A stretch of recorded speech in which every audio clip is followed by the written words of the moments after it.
Hello everyone and welcome to our public lecture. I'm Professor Claire Johnson. I'm the Director of Australian Catholic University's Centre for Liturgy. With us today we have attendees from right across Australia as well as the United States and New Zealand. You are all most welcome. Our topic for this public lecture boldly goes where no one has gone before, on an imaginative foray into the future of liturgical celebrations. Predicting the future is a task attempted to varying degrees of success by astrologers, fortune tellers, soothsayers, oracles, prophets, and futurists. Needless to say, it is not an easy undertaking, and those who attempt it are often either foolishly overconfident or recklessly brave. Thankfully, our special guest lecturer today is one who falls into the prophet-futurist category and can accurately be described as both supremely suited to the task and extremely brave to take it on. As we rapidly approach the 60th anniversary of Vatican II's Constitution on the Sacred Liturgy, Sacrosanctum Concilium, on December the 4th, we find ourselves both looking back and looking forward. As Winston Churchill reportedly once said, "The farther back you can look, the farther forward you can see." Futurists have much in common with historians, and you can't be a futurist without having a finely honed understanding of the lessons of history so that you can see how things have changed over time. Such a perspective provides a capacity to predict better where things are likely to head. One of Australia's demographers, Mark McCrindle, identifies 5 trends to keep in mind when looking to the future: looking for asymmetry, noting generational transitions, observing changes caused by catalysts, perceiving constants of the human psyche, and watching counter-trends that tend to spring up in response to trends. The brave explorer guiding our examination of liturgy's possible futures is someone it gives me great pleasure to introduce, our very special guest lecturer, Professor Teresa Berger. Professor Teresa Berger is an internationally acclaimed Catholic liturgical scholar who is Professor of Liturgical Studies at the Yale Institute of Sacred Music and Yale Divinity School in New Haven, Connecticut, USA, where she also serves as the Thomas E. Golden Jr. Professor of Catholic Theology. She holds doctorates in both theology and in liturgical studies and teaches in both areas at Yale. Her research interests include gender theory, liturgy and creation, and liturgical practices in digital worlds. Her most recent publications include an edited volume, Full of Your Glory, Liturgy, Cosmos, Creation, from 2019, and a monograph titled At Worship, Liturgical Practices in Digital Worlds, from 2018.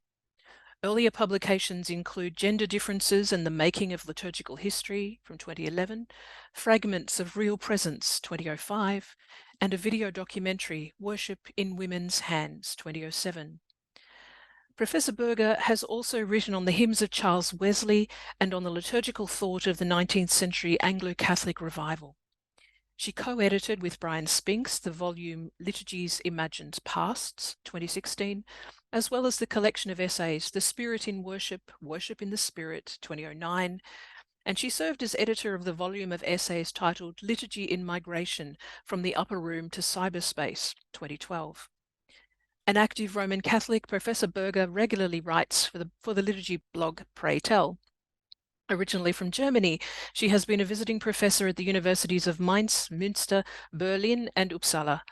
In 2003, she received the distinguished Herbert Haag Prize for Freedom in the Church.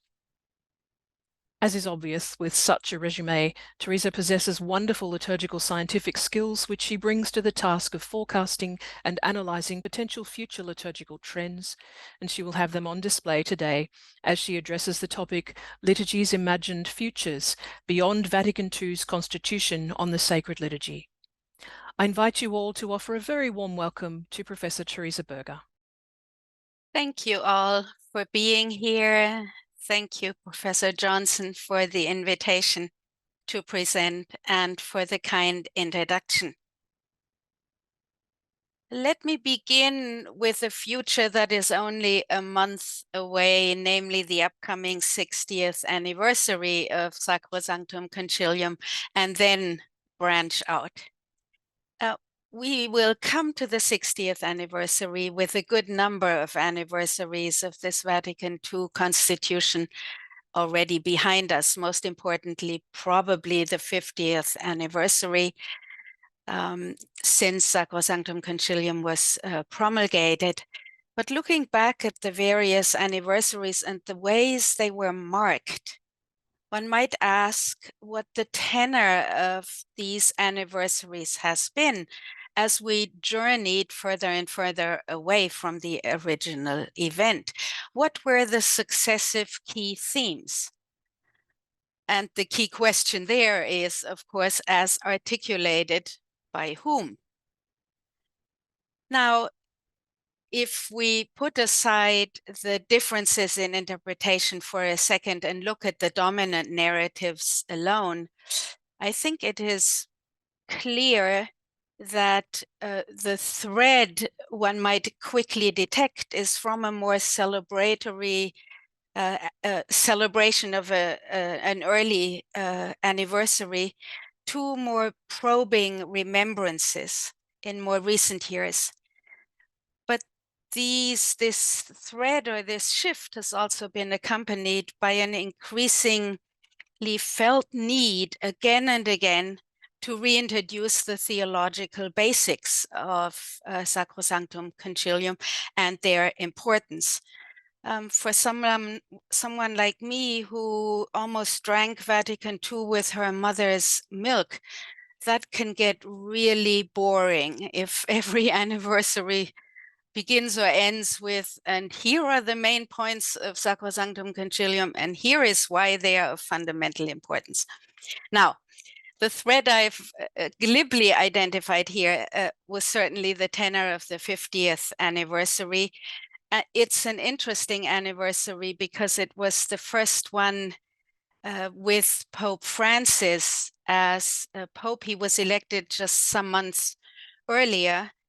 And his way of marking the anniversary was predictable in the sense of he followed the mold that had been set, essentially calling for a renewed commitment to the vision of Sacrosanctum Concilium.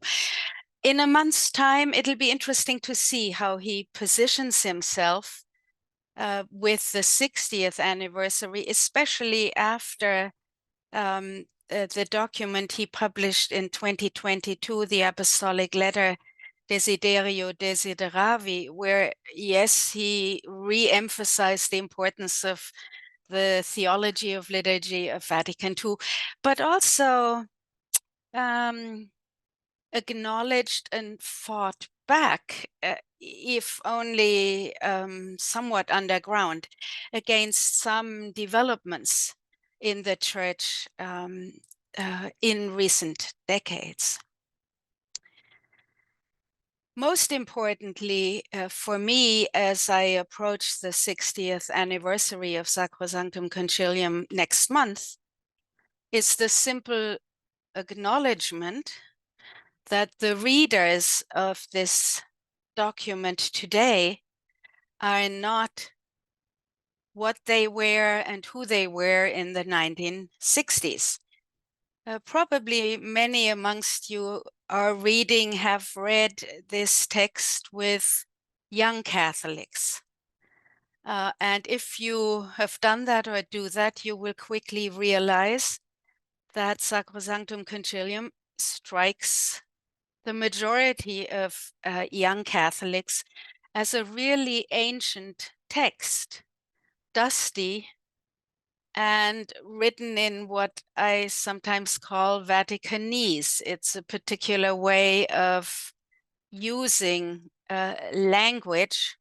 One of its markers is that it's a fairly constructed language with an extraordinary amount of references to previous authoritative ecclesial texts, often written by previous popes.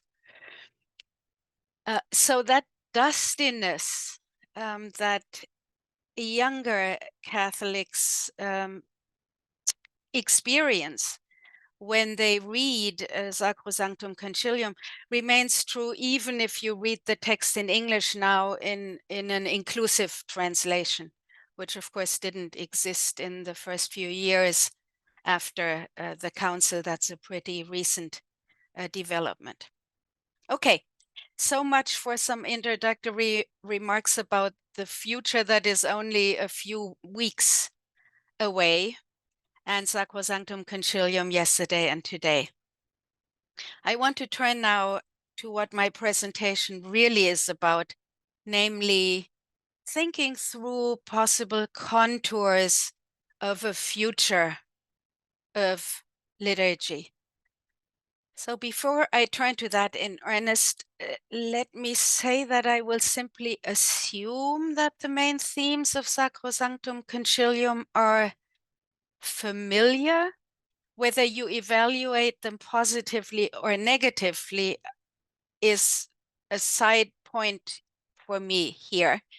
I'm simply assuming that the main themes are in place in your head.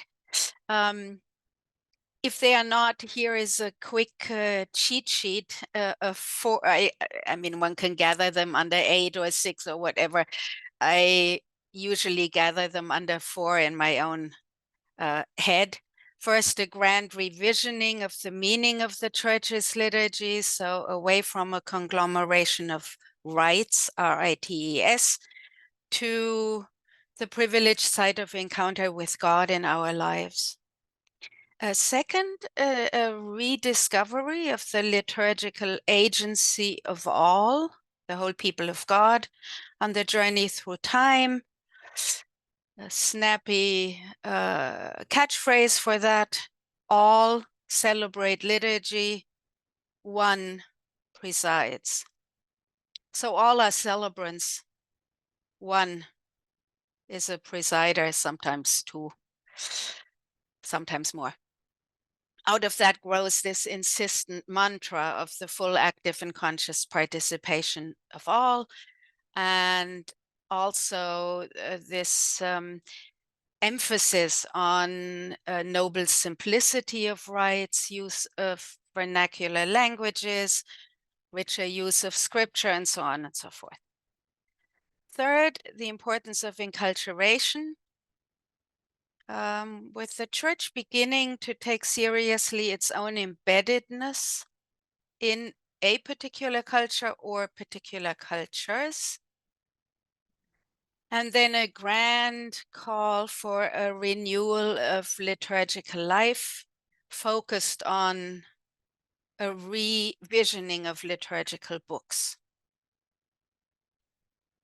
And for some of you, as for me, who grew up in the Church during Vatican II and after Vatican II, the power of those themes, of course, comes into view when you know what went before, which many of the young Catholics today reading the document have no immediate knowledge of. So you have to do a whole lot of translating and explaining. And part of the dustiness of the document, I think, comes from not realizing what was there before in sufficient depth.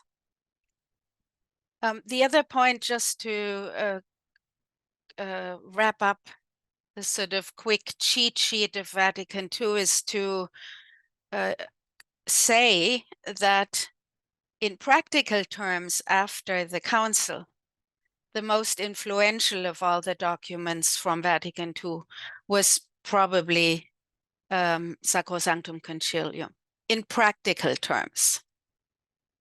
In theological terms, that's very debatable, but in practical terms, in terms of how it shaped and changed Catholic life overall, Sacrosanctum Concilium was the most influential of the Council documents. So let's come to 2023. Crucially, I think the world we inhabit has changed dramatically from where it was in 1963, and that not only in the last 60 years, but especially, I would say, in the last decade. So if we just flag 4 elements here. Think of the climate emergency that is now so clear and undeniable. Think of renewed wars with geopolitical ramifications. Think of growing political instability with populist regimes and forces ascending around the globe. And then the rapid rise of digitally suffused living. My Zoom presentation would not have been possible during Vatican II. Nobody would have known what on earth we were talking about if we had conjured up Zoom meetings and chats and so on and so forth. Now, if this is true, that the world has changed dramatically since Vatican II, rather than simply adding my own interpretation and guessing that will be voiced around the 60th anniversary, I've set myself a different task and challenged myself to seek to discern, yes, beyond Sacrosanctum Concilium at 60. If I had brought a PowerPoint or just a visual aid, it would have been a crystal ball. But then I thought that's actually the wrong visual aid, because I'm not, well, as you will see, I'm not guessing into the future.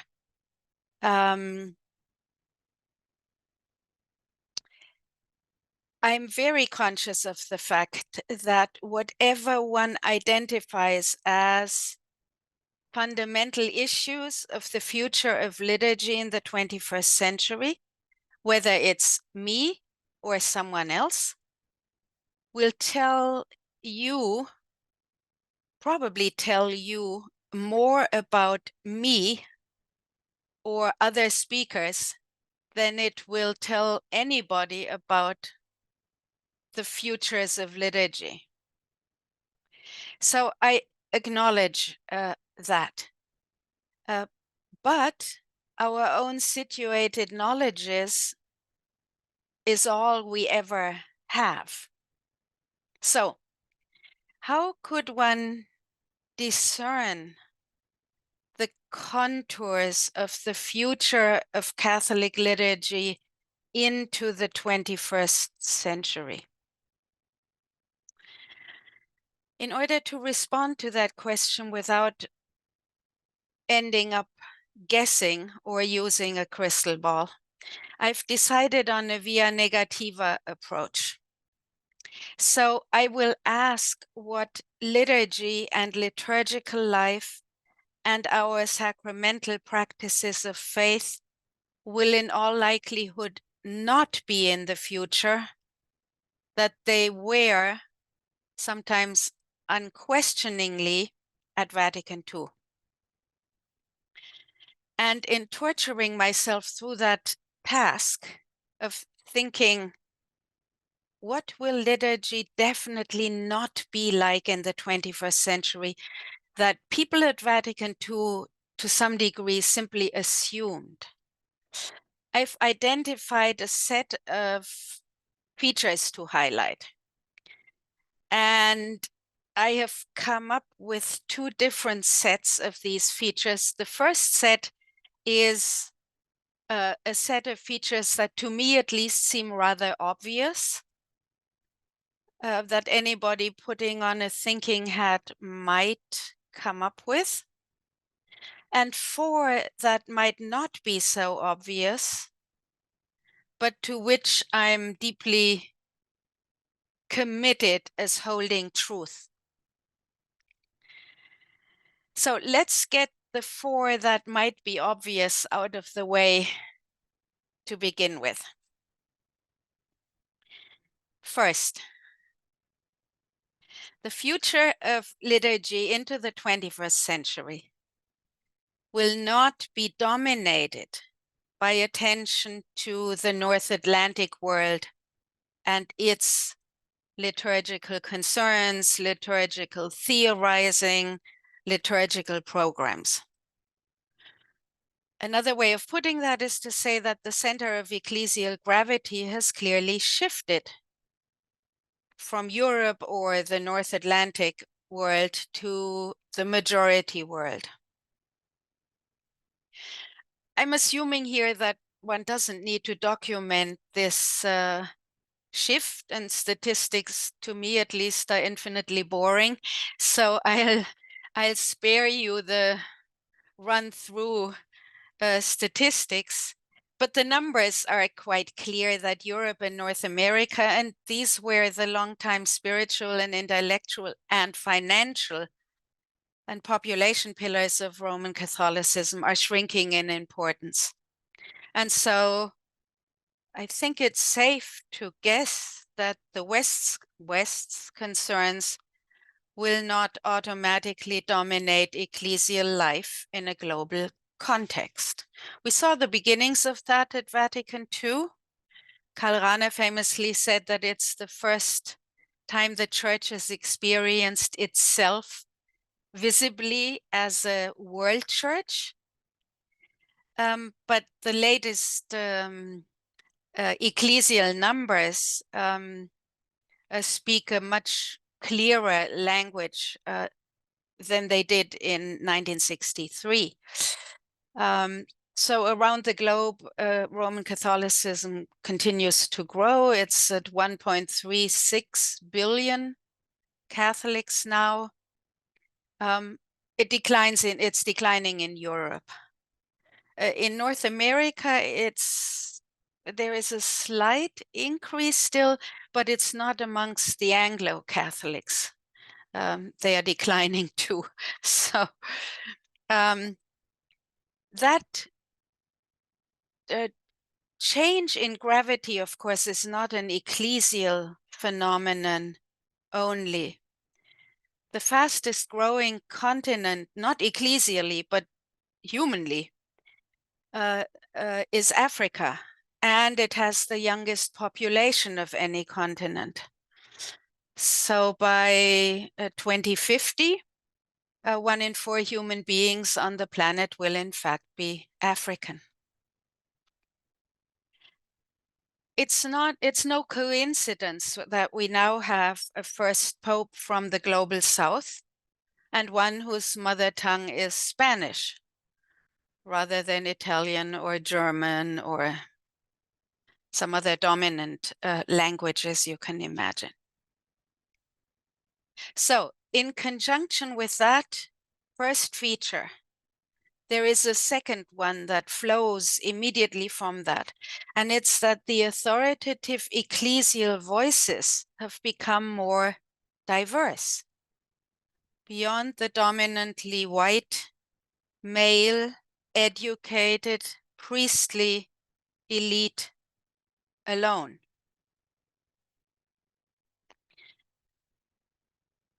If we just turn back to the global statistics for a second, it's interesting that while the Roman Catholic Church continues to grow around the globe numerically, the numbers of ordinations globally are actually trending down.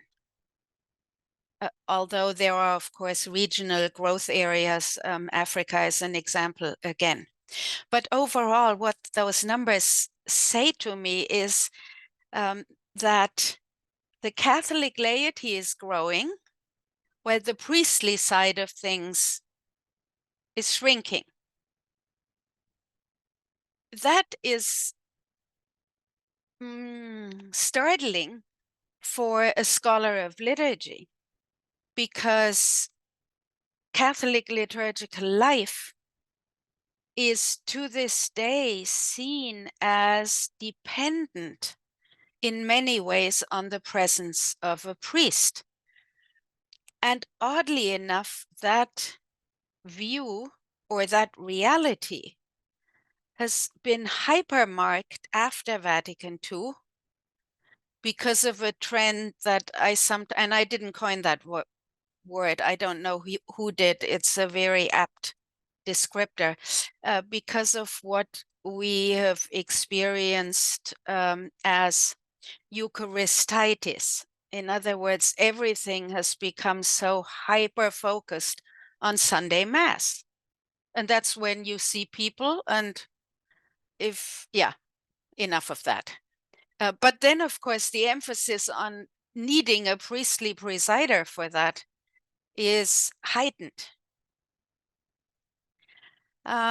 If you want a telling visual pointer to the shifts in ecclesial presence and power, I think the Synod on Synodality that just closed in Rome provided an interesting visual pointer to that shift. I'm not talking about the texts here, just about the visuality.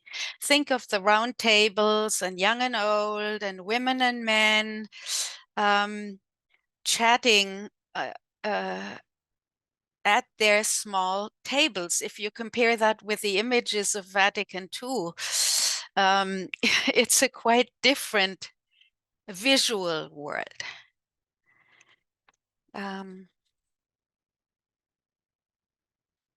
Okay, a third feature. This is still under pretty obvious. The cultural contexts, plural, of liturgical life into the 21st century will not be dominated by the 1960s cultural context of the North Atlantic world, which significantly shaped the vision of Vatican II.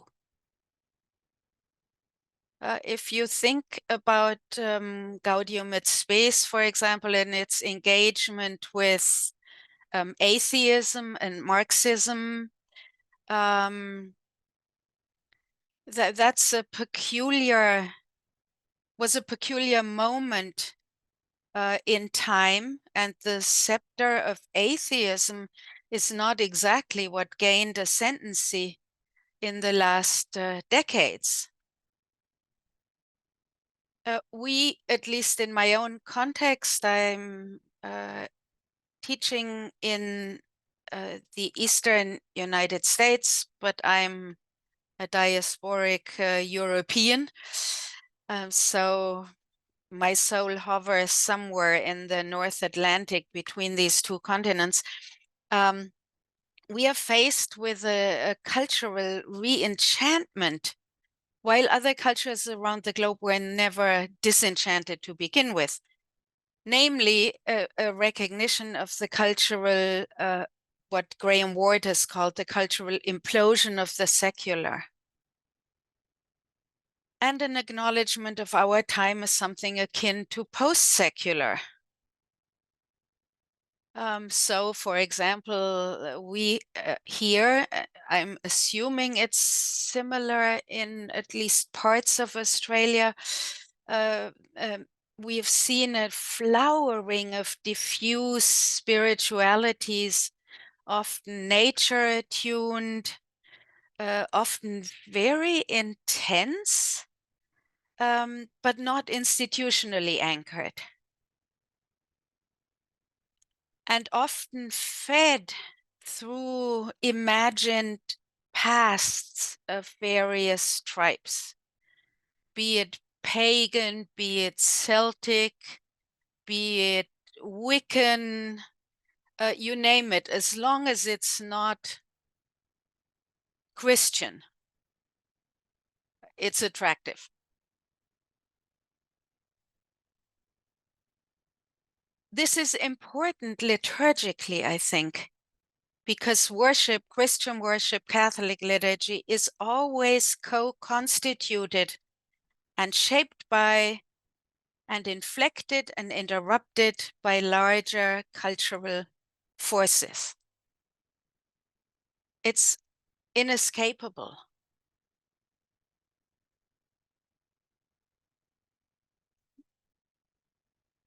Globally, of course, the situation in which Catholic liturgy finds itself is much more complex than the North Atlantic world I've just sketched very briefly in terms of a diversity of cultural contexts.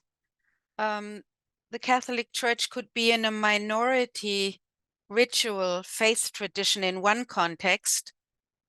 Think Egypt or Palestine, Israel, Turkey. Could be embedded in a rich ancestral ritual life world. Think West Africa. Or it could find itself in an ultra-secularized pocket of the world, such as the former East Germany, where 80% of people are unchurched. And it's not that they left the church at some point. They never were in it to begin with. But that's a very particular cultural context. Now, if liturgy is never celebrated in a vacuum, but shaped in multiple ways by the context in which it takes place, then that all means that as a global church, the Catholic Church has to live with very different temporalities of struggle. That's a grand term coming out of cultural theorists that I like. It was helpful for me at some point to acknowledge that we need to take seriously these different temporalities of struggle and to make one context be the one who gets to pontificate about what's important liturgically to other contexts in very different temporalities of struggle. I think that might be a model of adjudicating what liturgy should be that is running out. Okay, a fourth and last point under the "this is obvious" category, the rise of new media technologies. These are technologies unknown at Vatican II and for about 30 years after, during which the liturgical reforms took shape. I'm not faulting Vatican II for not taking account of the digitality to come. Nobody was able to do that.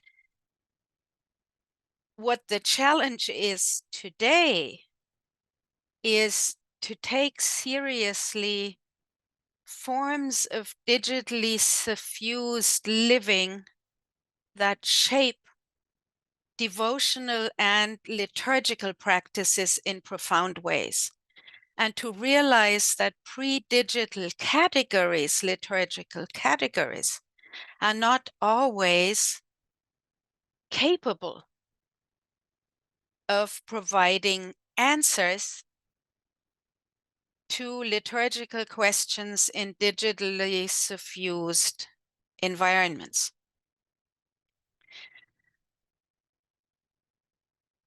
In case some of you think that digitality and worship is a phenomenon that erupts with COVID-19, that's simply not the case. It was actually quite present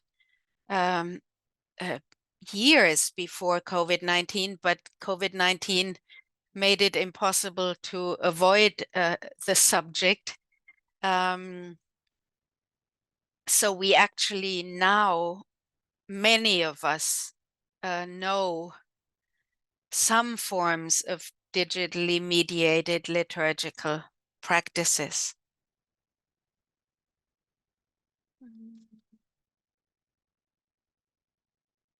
I'm not going to go any deeper into that. As Professor Johnson said, I actually published a book in 2018, so a year before COVID-19 erupted, on liturgical practices in digital worlds. And I think that gave me the,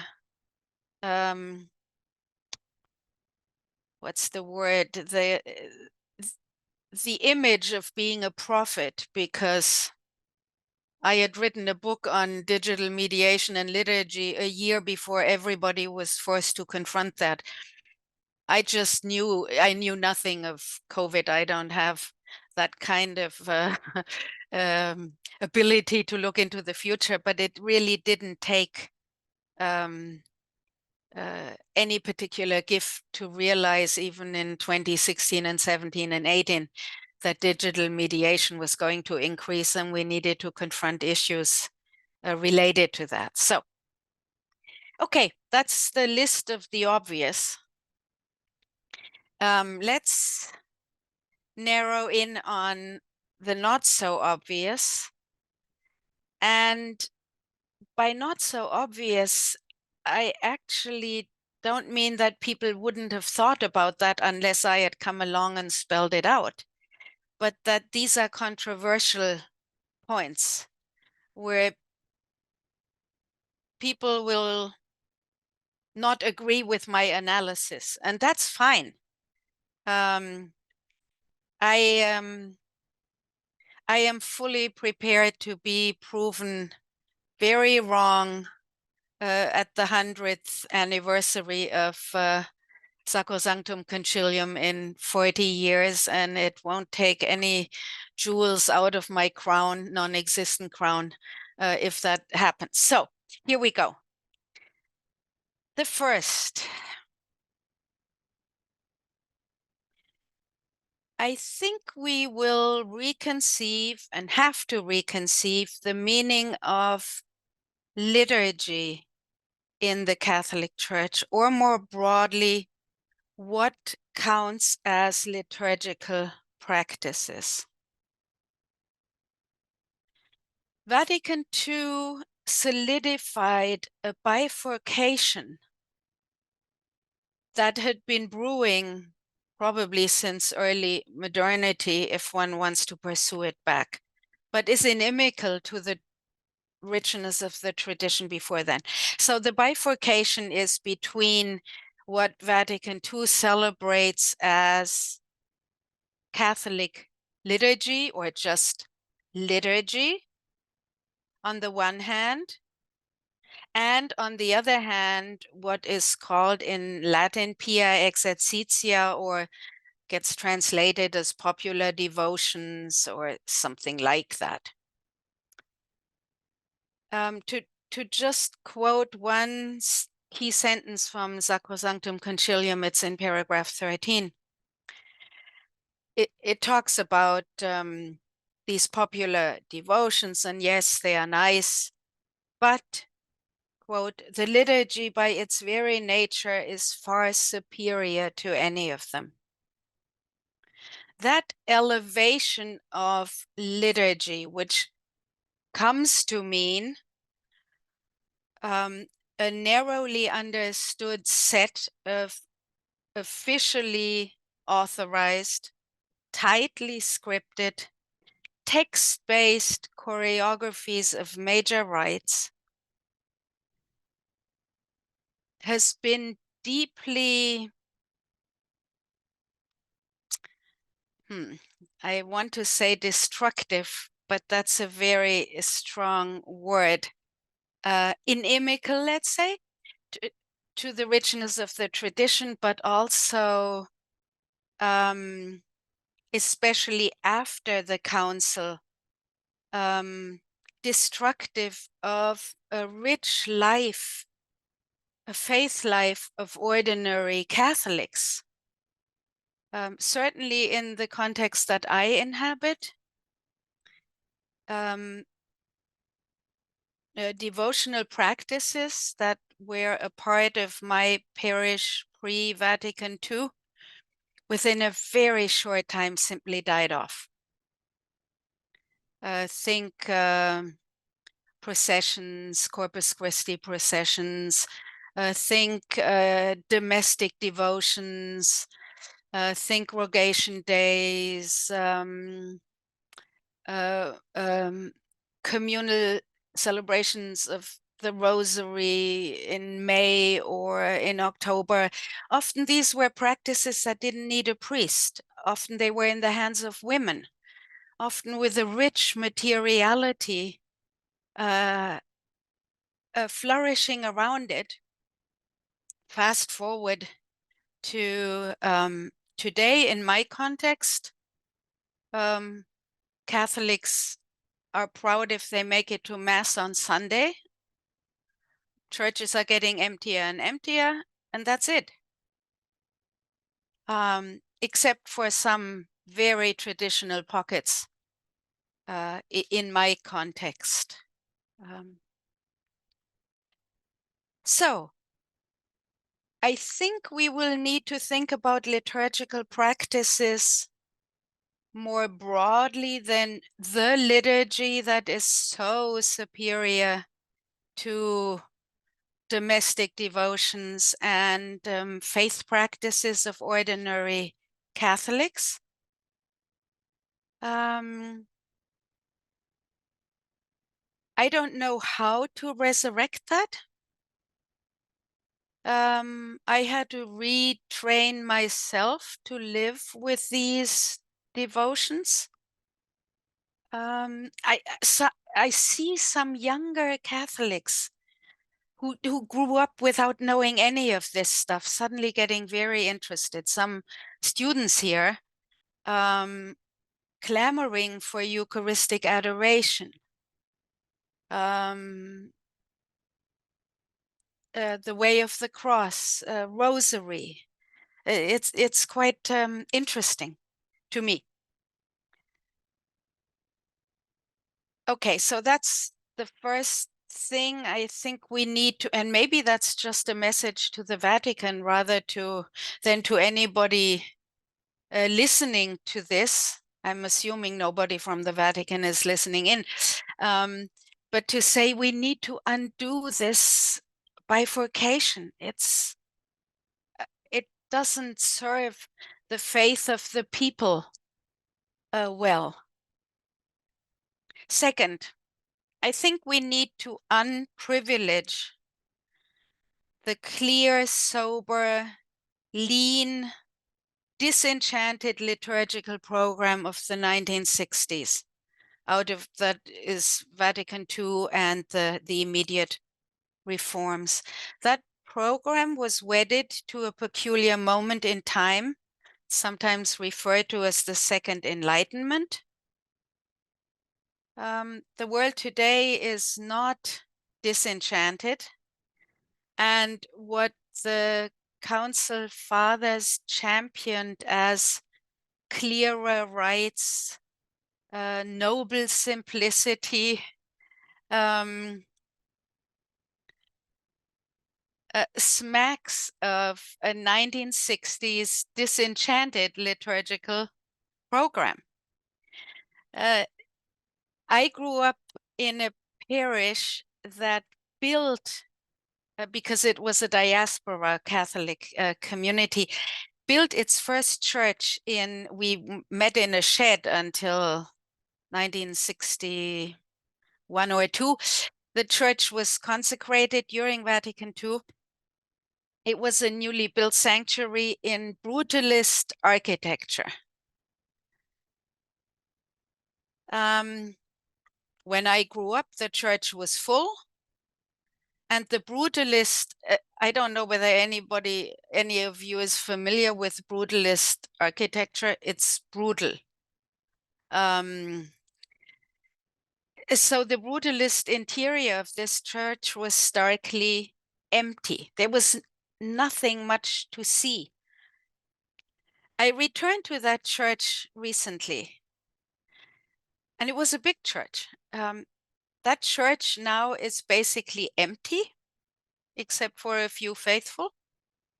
But the interior, somebody had gone in and painted the interior brutalist concrete walls with vibrant colors. And I thought, wow, this is such a telling reversal of Vatican II. We want it clear and unadorned and nobly simple liturgy. And in a church like mine that did its architecture accordingly, the church is empty and the space is colorful because nobody could bear being in a brutalist church for too long without getting really bored and really depressed. But that's my own interpretation of that space.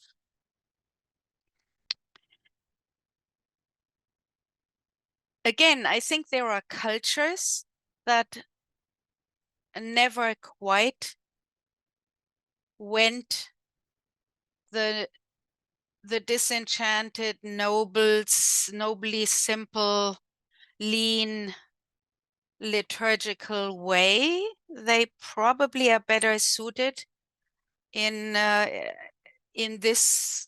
culture in which we live, where visuality has been on the ascendancy with digital media, especially. The sort of word-heavy 1960s that's not our context anymore. Visuality is on the ascendancy. Okay. Ooh, I need to hurry. So third point, I'll keep that short. I think we will have to move way beyond the enculturation that Sacrosanctum Concilium envisioned. That was a big step forward in 1963, but the way culture was theorized and understood looks wrong from 60 years onwards. We need a much more nuanced understanding of and theory of culture than what Vatican II used.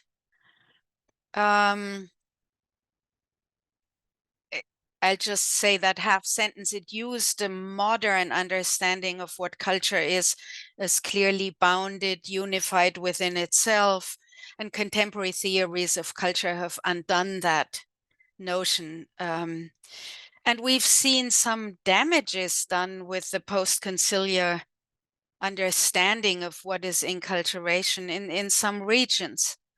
Bangalore in India is a case in point, but there are others. The last point is the most important for me.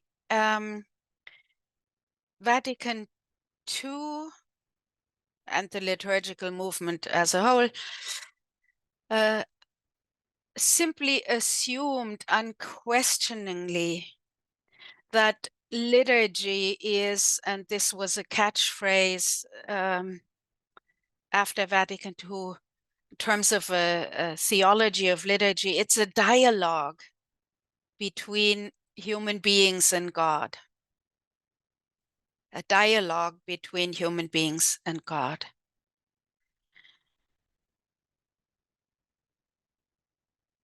That is startlingly anthropocentric from 60 years onwards.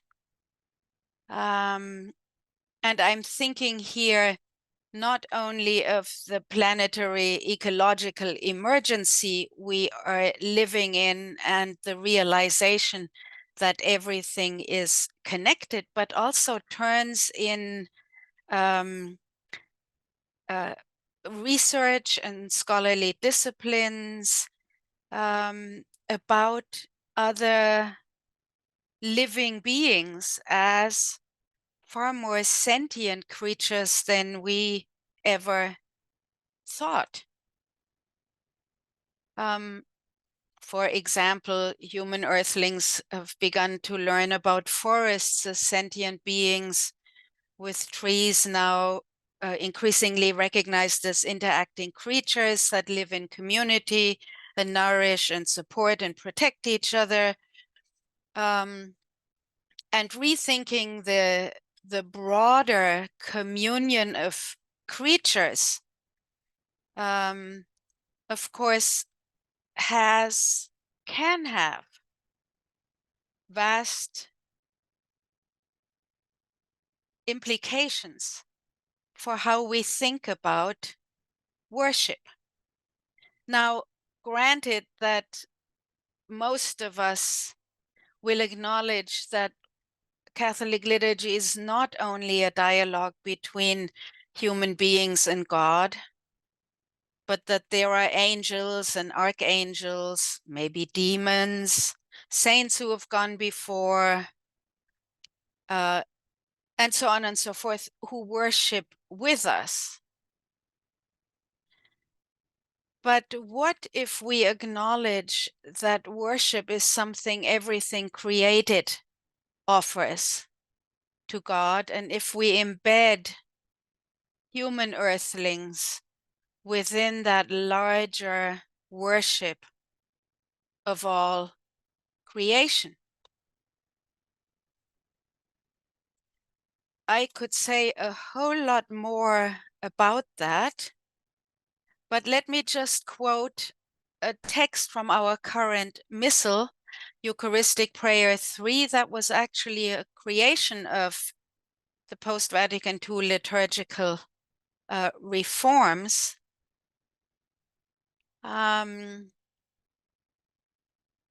the Sanctus, the presider continues by saying, praying, all you, God, all you have created rightly gives you praise.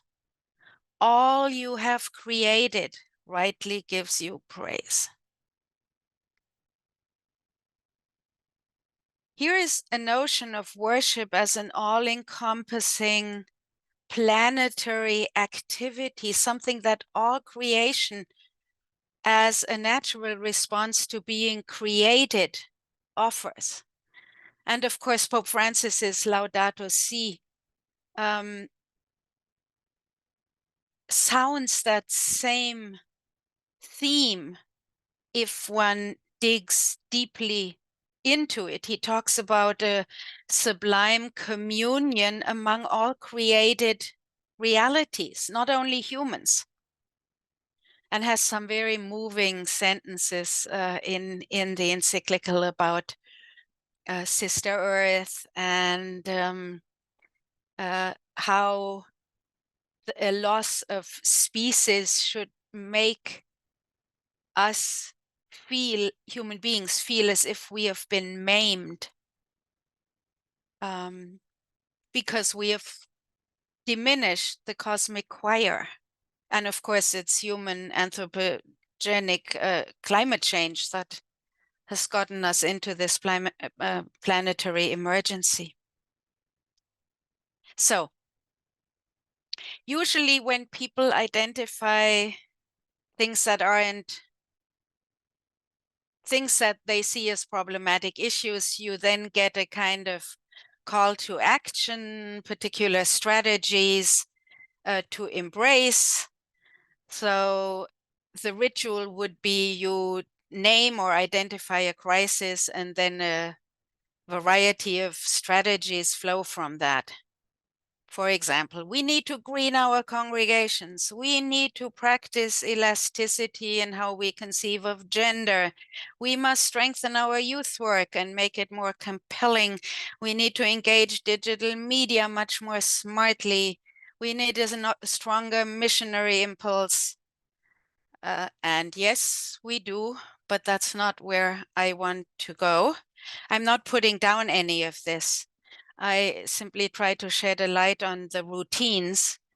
And to that end, I want to subvert these routines. I don't think a list of to-do topics is what is needed most.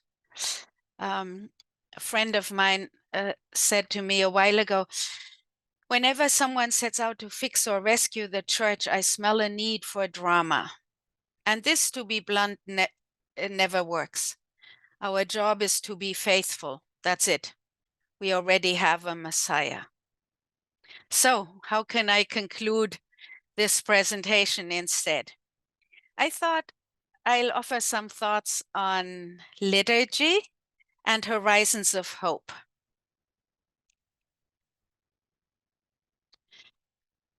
Let's start with the ultimate hope and resource a couple of others by working backwards. And instead of a list of no's, I have a few very brief yeses. First, yes, and that's the ultimate hope. Yes, there will be a new heaven and a new earth, verdant, flourishing, full of abundant life, when God will fulfill all things in God's own eternal life. And that world will include praise and worship.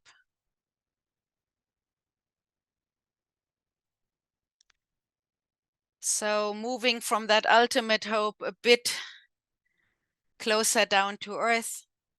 Yes, in our earthly futures, there will be church, because Christ promised to the church indefectibility against the gates of hell. For me, that means there will be a community of faith that keeps on struggling to proclaim the good news. What shape that church will take into the 21st century, I do not know. I do know that it will not be the same shape that it had in the 20th century.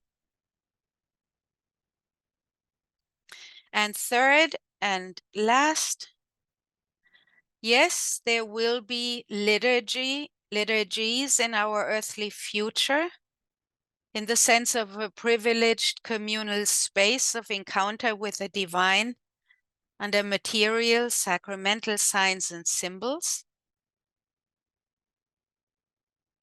Will it look anything like the liturgy we have today? That I do not know.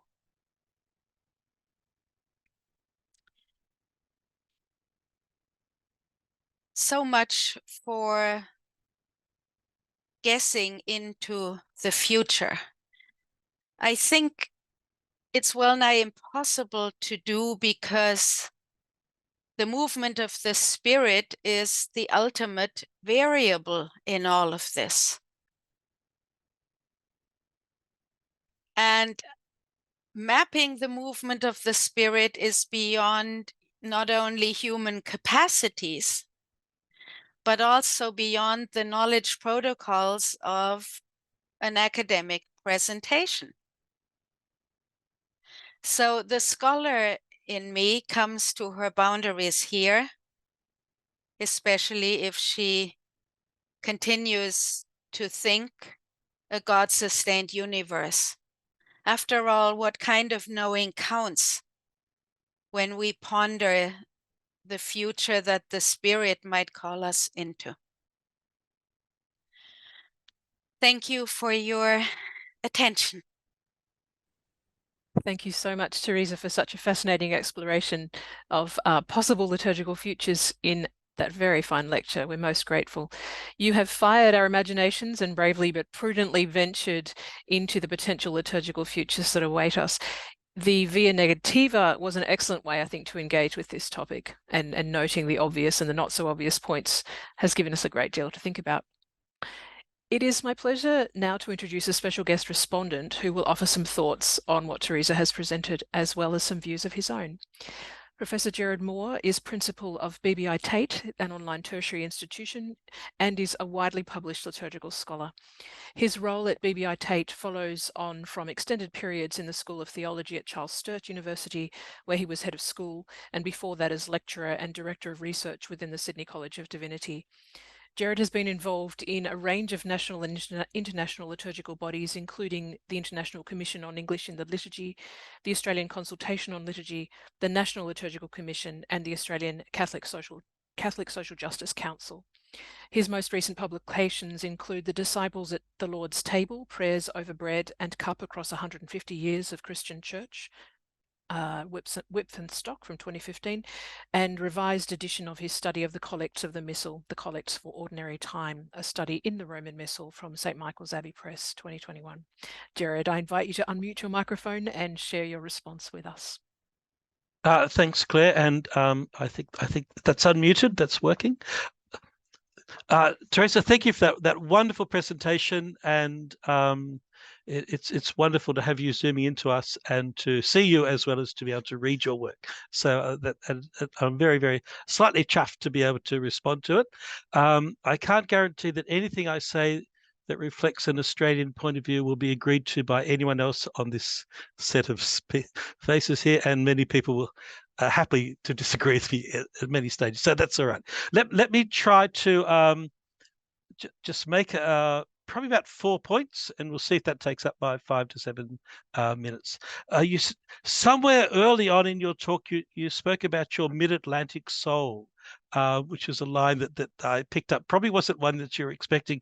My sense of the Australian soul is it is not yet complete. As a culture and as a people, I think our foundation stories and our foundational memories are still being built, and so I don't think we are developing into a Pacifican, South Pacifican soul, but it is a work in progress. So I think that makes hearing your work quite interesting and a slightly different base to work from. Let me work first up. The Constitution on the Sacred Liturgy, just to make some points picking up from where you were. Something did fail, something succeeded, something failed. I think that's really important to acknowledge. I have a sense that the underlying theologies of power and ecclesiology were not well focused across the Vatican II, though the importance of an institutional cohesion, which I think is highly important, was to the fore. So there's something quite didn't work there. But also we weren't allowed to critique the Vatican II documents because from the liturgical point of view, it meant you're going back to the Latin Mass.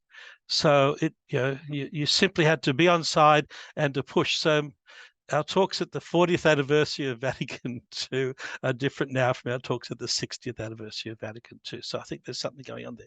In terms of the actual Constitution on the Sacred Liturgy, I would I'd push further that a number of its principles, which having to repeat over and over again is a trifle dull, were actually infused out of especially noble simplicity, organic development, really our late 18th century developments in thought, which found their way in. They don't belong to the wider church. They don't belong to the great patristic era. They're a later thing, and carry with them some interesting and not good baggage. So that I think there's work to be done on that, which is actually building on that and opening that up. So there is room. There's certainly room to develop and critique Vatican II. On the other hand, going to your eschatological point, so just go from one pole to the other, the idea that, and I'll prefer eschatology to apocalyptic for the moment, but that's a bit tricky. But the idea that there is, that what we should be doing should be an act of hope. And two thoughts around that. The new heavens, new earth, is just such a splendid vision, but geez, it's so hard to see that when you go to work with new heavens and new earth, and so on. Says, oh yes, we're here about the reign of God. We must have Eucharistic prayer number one. The height, the breadth of the vision, and the depth of the particularity don't work. And there's a whole thing wrong with there, and similarly, you've seen a lot of European churches. On the front piece of the church is the great judgment story of the sheep and the goats. We're really good on sheep here. I think it's on the wrong place. I actually think the story of the sheep should be on the inside over the front door as you go out. We should be converted into that. We shouldn't have to come to the church to see judgment. We should walk out converted. Yes, we will care for the sheep. So I'd like a little architectural inversion there, but that eschatological sense is so important and takes us out of just being mired in detail. On to some things Australian. The Australian cultural world is continually working out what to do with the vast amount of difference within us, and it's difference in a sense. It's in every street, across every house. It's in most places. People simply live together in very different cultures, languages, live together, and in the big cities, they simply are together. We put that together with a rich indigenous spirituality and world, but one that we have not been kind to. So we are both needing to learn from it, terribly guilty about it, and in a culture that is not really open to it. So Australian Indigenous theology, you don't die and go to heaven, you die and go into the land. There is no up, it's all in. There is no theology of sacrifice and no room for theology of sacrifice. There is deep sense of connection and interconnection. Everybody is interconnected. So how do we, and then power is diffused. There are no central holy people. Rituals and holiness and power belongs across families and peoples. It's an entirely different cultural world. About 65,000 years in the making, so it's got a bit of go in it. But it is not what you see in the in your classic ecclesiologies, and so it's a huge challenge, but incredibly important, but a challenge to us. We don't know how to do that, and so my fourth point, then, in a sense, there's lots. I'll try to get a fifth in if I can. Is that when you then look back at Sacrosanctum Concilium and ask, well, what's the theology of tradition in that document? And it's not a well-asked question. My sense of actually, it's not actually it's a theology of the Church's empire. It doesn't open out into anything which is not Romanitas, and there are very good reasons for that, but it is simply insufficient to do the tasks that you're talking about. Finally, to go off into cyberspace, we are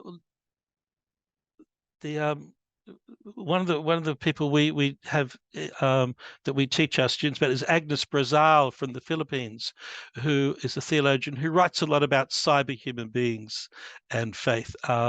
It's really odd, but actually it's just stretching our imagination. We need to understand the transformation of learning and being, for good and for ill, that comes in our we are cyber. I've got these little things on. I look like one of the Cybermen out of Doctor Who. We've got that going on. We're going to learn to have a different concept of time. How do you do Sunday Mass if you're flying to Mars? That's a coming question. It might not be our question, but the kids who are coming through our schools, that's very thinkable. And it just cuts right into one of the really heart things of sacramentality around time. And so I think there's wholly completely different things going on there. My final point, for Australia, in terms of the value of worship for us, even though we are wedded to and obliged to and take up the Eucharist under a sense of Eucharistitis as well. For us, I think the sacramentality has to land around earth and reconciliation. They're the big issues in the spirit of Australia, and I think they're the ones that our future liturgical credibility will depend upon. So thank you for the opportunity to respond. Gerard, thank you so much. Teresa, would you like to offer a little response to Gerard's response before we open it up for more questions? No, I'm just grateful to learn more with you and to hear more about Australian realities. I know woefully little about them, so thank you. Most welcome. I'm sure that what both Teresa and Gerard have presented will have stimulated many questions among you today, and so let's open the floor to questions or comments that you would like to make. We don't seem to have any in the chat yet, which is interesting. You're more than welcome to put your questions into the chat or to raise your virtual hand. And Elizabeth Young has jumped in with a hand raised. Welcome, Elizabeth. Thank you very much, Claire, and thank you, Teresa. It was a very informative and creative talk too. I had a question about your point about looking into the future and what counts as liturgical practices. I spent a couple of years after I finished school exploring a whole lot of different spiritualities, and there's so much available in the world today. There's so many opportunities for gathering, for ritual, for prayer, for spirituality, meditation, things like that. And I guess coming back into Christianity, I really appreciated the fact that we have, Jesus' death, resurrection, that the Last Supper, like that Sunday event, is really, really important to what it is to be Christian. And I guess it is something unique among the smorgasbord of what is available. There's plenty of spiritual practices out there. And I guess that my question is around if, as you mentioned, ordination becoming less around the world, and Eucharist becoming, it seems, more exclusive, a privileged, gendered sort of place. What does that do for us as Christians when the Eucharist isn't as possible? Gosh, yeah. Is it okay if I take my earphones off? They are beginning to aggravate me after an hour with them on. Sure, I think Teresa, you'll still be able to hear me. So a tiny bit of interference, but can you hear me, Elizabeth? Is it coming through clear? Okay. Your question actually is not one about the future only. There are communities now in Latin America, in the Amazon region, where the ratio of priests to people is such that the Eucharist is not, Eucharistic celebrations are not frequent.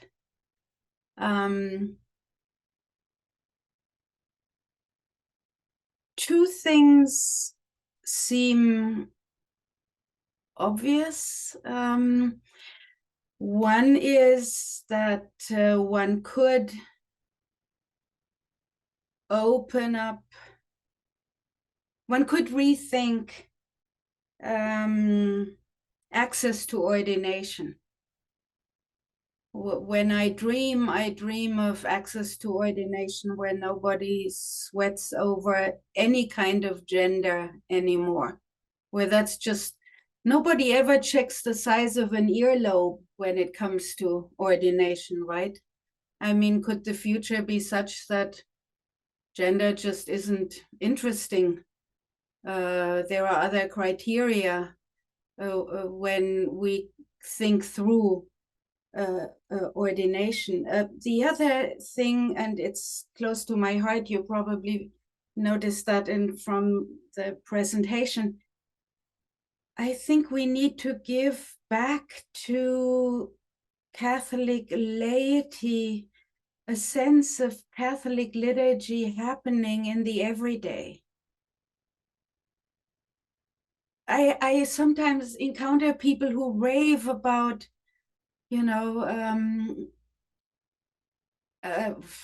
some pagan ritual, and you turn to the sun in the morning and the setting sun in the evening, and I'm going, oh my God, do you realize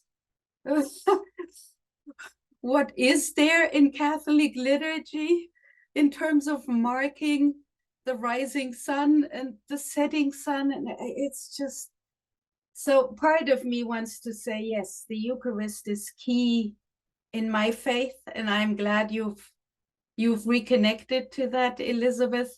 Let's all reconnect with other treasures that are also there. Thank you, Teresa. We've got a couple of folks who have popped messages into the chat. So Charles has asked, Teresa, do you see particular actions that can move our liturgical transformation forward?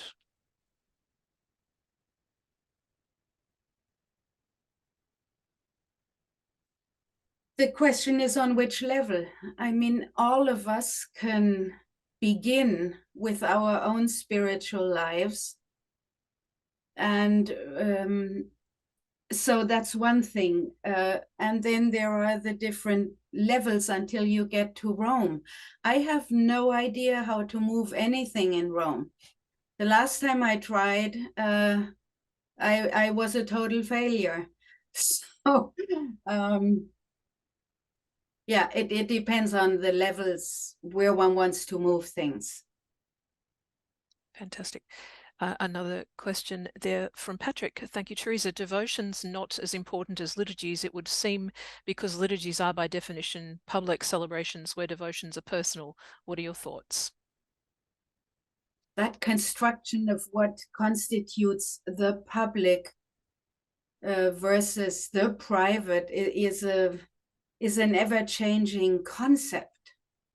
And when I look at my parish church in which I grew up, I have to laugh when somebody says to me that's a public liturgy. There are 3 little old ladies, and I'm a little old lady myself, so I'm not denigrating little old ladies. And a priest, what's public about that? So anyway, to me that I just want to undo that bifurcation, and playing it along the line of one is public and the other is not. I don't find that too convincing. Fair enough. Julie Heath Elliott has a question here about the backward-looking piety of some young people working in a university context of such young people. I find them unfamiliar with the communal dimension of Vatican II that Sacrosanctum Concilium stressed, and instead they act out of a me and Jesus paradigm. So the key principles of Sacrosanctum Concilium still seem very vital and yet not fully received. Yes, I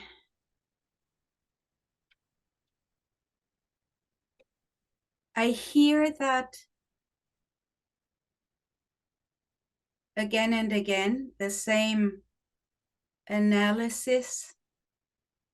I position myself slightly differently.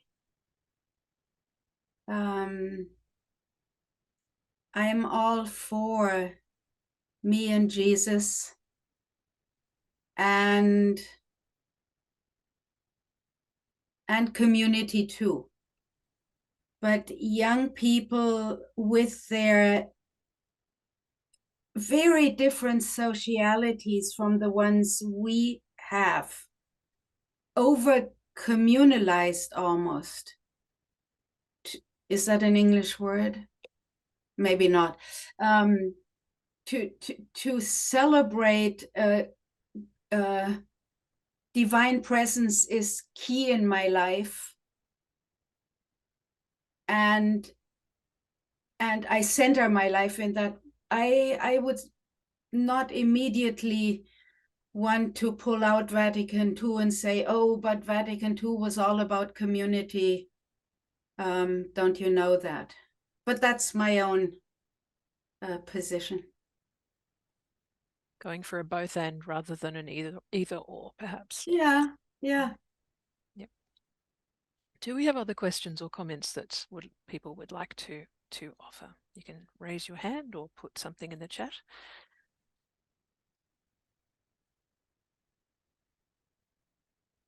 Sorry, Claire. Judy. Foster. I'm really interested in that bifurcation and the over-Eucharisting. I didn't pick up the exact word that you used, Teresa. But what it seems to me is that we only see that there's one food for our spirit, and that has to be the Eucharist. And I too grew up in a church where there was a lot more spread. And I kind of see it like the Eucharist as the main meal, but I need other meals as well. So it's a comment on perhaps the reclaiming of popular piety, but perhaps in a way that's more related to our baptismal sense of community. Maybe a comment, please. Yeah, I can think with that, yeah.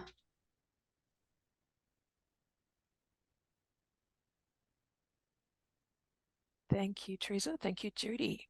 Other questions or comments that people would like to make? Louise Cannon, hello. Thank you, Teresa. I have been stimulated enormously by your presentation, and my thoughts are a bit rambly. But I think we do have a focus, young people focus on adoration and things like that.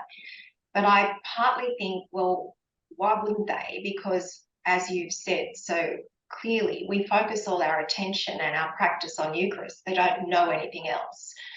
One of the things we try to do here is to talk about the deep and wide treasury of Catholic prayer and liturgy, and to include devotions, not necessarily traditional ones, but what are the popular devotions of people today. But there's a lot of resistance to that. We get an enormous pushback. We just do Eucharist and that's it. Meditation, all of those things. The other thing I think is that when we encounter people, we're not very good at teaching people to pray.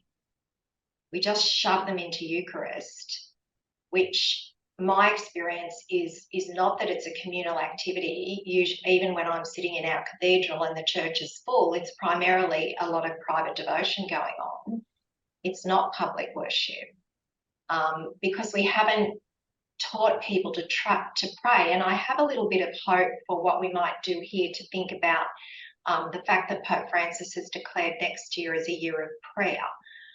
And how do we, when we encounter people, especially through our sacraments of initiation, how do we listen to them and engage their longing and help them to learn to pray? Like the disciples said to Jesus, teach us to pray, and he taught them the Our Father. So you've opened my mind to lots of things, and I'm very grateful for that.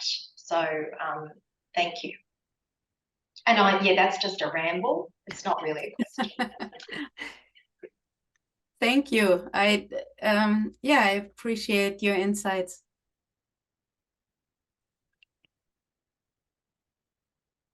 Other questions, comments?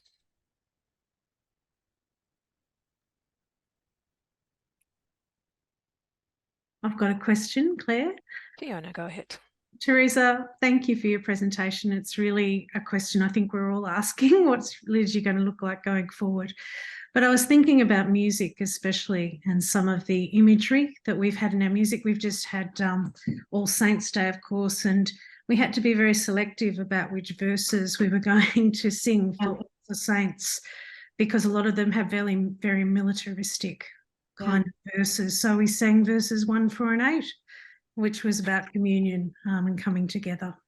So I think just a question about the music and how that's, I guess, become so disparate.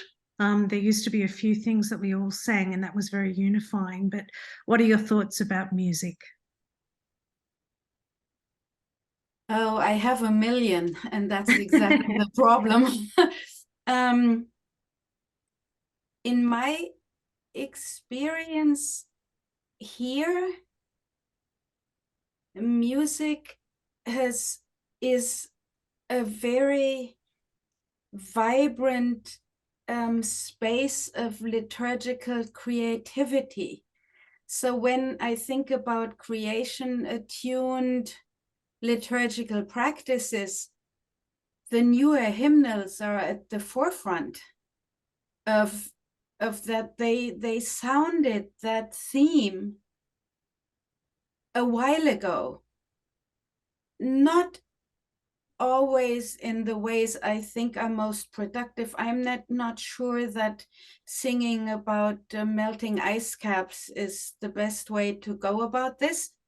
But it's and I have no idea what it's like in Australian communities, but here it's a very vibrant, creative space.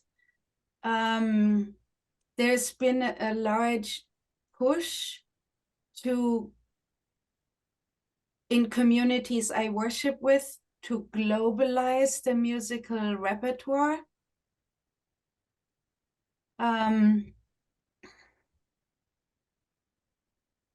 And also to problematize easy sonic theft. Singing African American spirituals in Anglo communities, I mean, it's still done. But at my institute, for example, that would now be really problematic. So the terrain is vibrant and complex. Mm. Is that your experience also?